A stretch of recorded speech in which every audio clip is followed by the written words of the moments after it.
Okay, now we're gonna get to the hardcore stuff, guys, what we came for. And this is called This One or These Ones. And I had the opportunity to recite this in front of our president, so I think you're gonna figure out which part made me nervous when I was reciting it. Okay, so this one, these ones. This one, this boy, is an orphan of a family of 5. He spent all his life not knowing what he's missing out, hustles for a meal sometimes. He's thinking, maybe my needs will be met with just another dime. This one, this little girl walks many miles to school, wants an education, but the negative factors are beginning to accrue. Her schoolmates asking, not knowing whether it's the appropriate manner.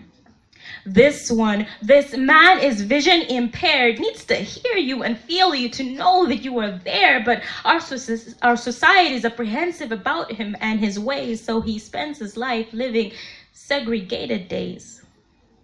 This one, this woman, is a shadow of her former self. She's lost so much weight since he began beating her in this hell. I'm not the first. Well, this is how it's supposed to be. There's no one I can tell. These ones, these people are unaware of what should be theirs, unaware of what they're entitled to, unaware of what is fair. And us, we know the policies that they will never read. But is there the opportunity to be the change that they need to see? Do we hold the power to intercede, the influence to intervene? Can we help them build the better lives that they need? Because each one needs one.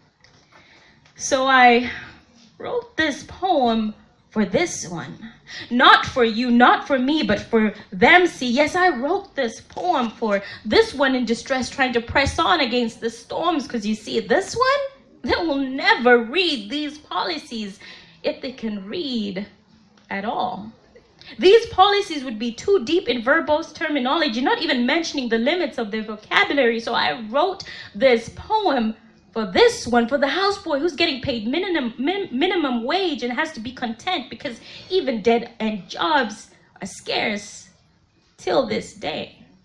I wrote this poem for this one, for the girl who doesn't know she shouldn't be touched like this, against her wish I told. I wrote this poem for this one, for the beggar on the street, convinced